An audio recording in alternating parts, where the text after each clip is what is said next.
ఏంటమ్మా ఇది? పెసరావకాయ. మామూలు ఆవకాయ తెలుసు, వెల్లుల్లి ఆవకాయ తెలుసు. పెసరావకాయ అంటే ఏంటి? ఎలా తయారు చేస్తారు దీన్ని? అదే డిఫరెన్స్ అమ్మ. ఎందుకంటే ఆవకాయ వేడి చేస్తుంది, ఆవు పిండి పోస్తాం కదా, విపరీతమైన వేడి అనమాట. అది పెసరావకాయ అనుకో చలవ చేస్తుందమ్మ, చలవ చేస్తుంది. ఇప్పుడు పెసరపప్పు మామూలుగా ఆవకాయ లాగానే ఇది కలుపుకుంటాం, కాకపోతే ఆవ పిండి ఉండదు ఇందులో. ఆవ పిండి బదులు పెసరపిండి వేస్తారు. పెసరపిండి వేస్తాం. ఎలాగా? క్వాంటిటీ ఎంత? క్వాలిటీ అంటే మామిడికాయలను బట్టమ్మ. ఇప్పుడు మీరు ఇప్పుడు 10 మామిడికాయలు అనుకున్నారు అనుకోండి, 10 కానీ 20 కాయలు అనుకున్నారు అనుకో, వాటిలో 1 కేజీ పెసరపప్పు తెచ్చుకొని డ్రైగా వేయించాలి. అది మాడకుండా ఎర్రగా వేయించి ఇంట్లో మిక్సీలో వేసుకోండి అమ్మ. మిక్సీలో వేసుకోండి, బరగ్గా కాకుండా మెత్తగా కాకుండా మామూలుగా ఆడుకోండి. ఆడుకుని ఆ వేడి తగ్గాక ఆ కారం, ఉప్పు, ఈ పెసరపిండి మొత్తం కలిసి పుచ్చేస్తండి.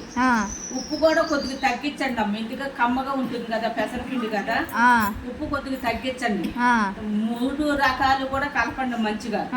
కలిపాక ఆయిల్ మంచిది తెచ్చుకునేది, క్వాలిటీ మంచిగా ఉండాలమ్మా ఆయిల్. అది కలుపుకోండి మొత్తం ఆయిల్ పోసి. కలిసాక ఆ ముక్కలు ఇందులో వేసుకోండి. కలిపాక జాడీలో ఎత్తి పెట్టుకోండి. 5వ రోజు కానీ 3వ రోజు కానీ ఇలాంటి దాంట్లో వేసుకోండి అమ్మ.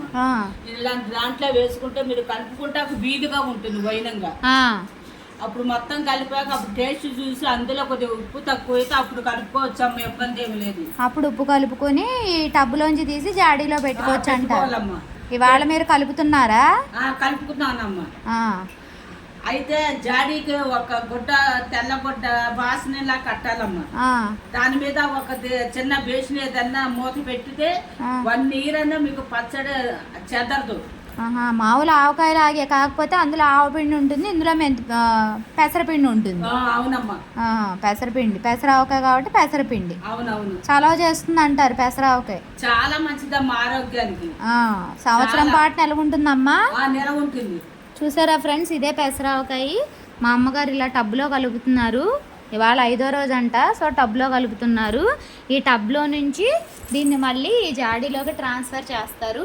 మీరు కూడా ఈ పెసరావకాయ పెట్టి ఎలా ఉందో కామెంట్ బాక్స్లో పోస్ట్ చేయండి. Thank you.